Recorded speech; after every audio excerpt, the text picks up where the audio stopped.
ঘোঁৰা গাড়ীৰে মানে দৰা সাজি যোৱা এইবোৰ ভালেই লাগিছে। এটা অগতানুগতিক হৈছে ব্যতিক্ৰমী প্ৰচেষ্টা। মোটামুটি আগৰ দিনত আমি শুনিছিলোঁ, মানে টিভিত পাইছিলোঁ। এতিয়া আমি স্বচক্ষে দেখা পাই আজি আনন্দিত হৈছোঁ।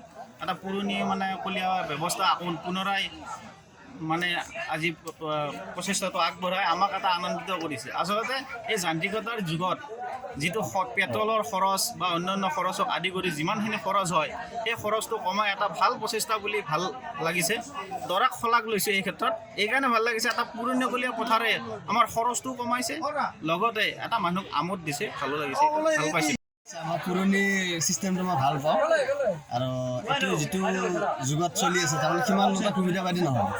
আৰু মই পুৰণি কালৰ যিটো চলি গ'ল সেইটো বেছি মিল মহব্বতৰ বুলি মই ভাবোঁ। সেইকাৰণে তাৰমানে এইটো পদক্ষেপ ল'লোঁ।